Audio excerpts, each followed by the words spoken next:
E o que se diz, né, que pesou muito para essas eleições e também para a derrota de Orbán foi que a Hungria era um país, ou tem sido um país que é um dos que menos crescem dentro da União Europeia.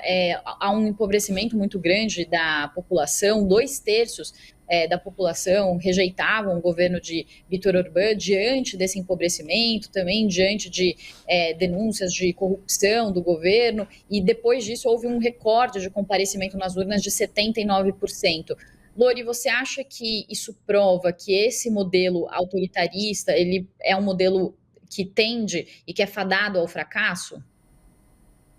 Não, eu acho que existe realmente uma corrente autoritária muito forte no mundo e que ela vai continuar impulsionada pela lógica dos algoritmos, da radicalização, né? As redes sociais elas favorecem a estridência, o discurso mais radical, que é mais engajador, né, e elas punem a moderação, né, e também os efeitos da globalização.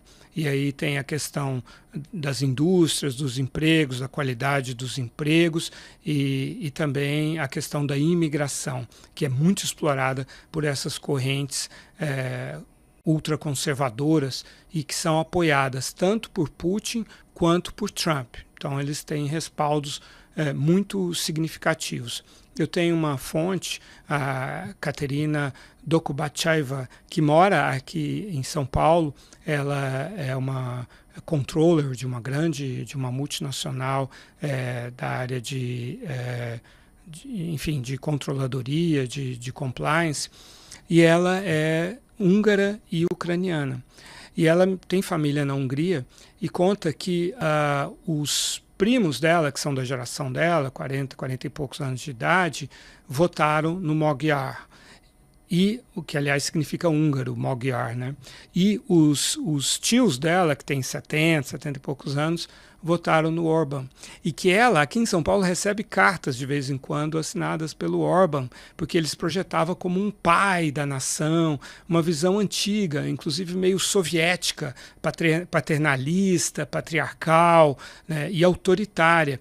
E que então os jovens húngaros rejeitaram isso também. Então, é possível que em outros países a juventude também se volte contra isso. E note que o Magyar é um conservador, ele tem então as credenciais para roubar os votos do Orbán. Então, se a gente quiser exportar esse modelo para outros países, o que sempre é difícil, cada país tem a sua realidade, mas aqueles estrategistas que estejam querendo derrotar ultraconservadores precisam notar que talvez um discurso conservador, uma corrente conservadora alternativa, seja a chave para obter esses votos que faltam à esquerda e ao centro, mas que seja então um conservadorismo democrático, como é o caso da Alemanha, da União Cristão-Democrata, que enfrenta ali a aliança pela Alemanha, que ficou em segundo lugar nas últimas eleições e que é dessa corrente extremista e pró-Putin e pró-Trump também.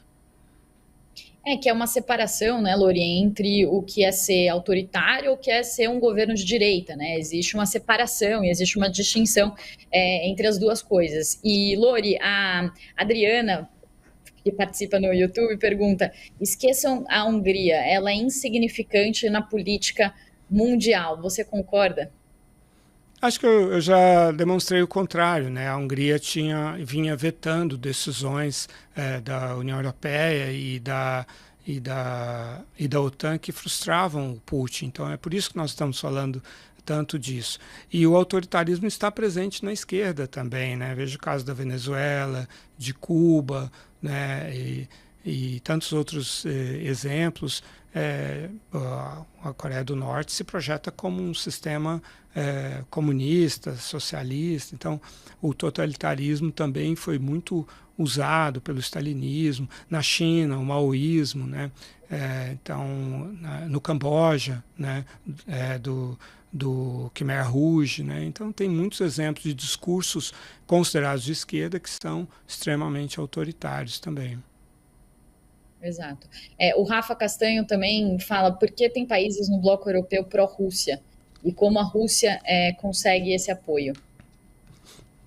O Kremlin financia com dinheiro esses partidos, também dá um suporte no nível da infosfera, né, no nível da internet, das redes sociais. O Kremlin é muito bom nisso, tem equipes de hackers, que foram os que, por exemplo, invadiram o banco de dados da campanha da Hillary Clinton em 2016, mas que também espalham desinformação disfarçada de jornalismo. Então tem muito, inclusive aqui no Brasil, tem supostos jornalistas russos ou até jornalistas brasileiros contratados por empresas russas como a Russia Today, conhecida como RT, que espalham a propaganda russa, fazem intrigas, tentam demonstrar que a democracia ocidental é decadente, tentam mostrar que é corrupta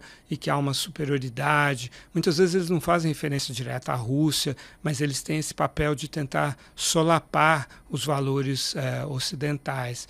E nesse sentido, as correntes ultraconservadoras, como do Donald Trump e outros, acabam favorecendo muito os interesses da Rússia ao fraturar, primeiro, esses valores, né, ao ter atitudes autoritárias, questionar o sistema eleitoral, se colocar contra o sistema judiciário ou colocar os seus representantes no sistema judiciário, desafiar os princípios constitucionais, e também ao fraturar a OTAN, né, que foi criada nos anos 40 exatamente para conter a União Soviética, né, hoje Rússia.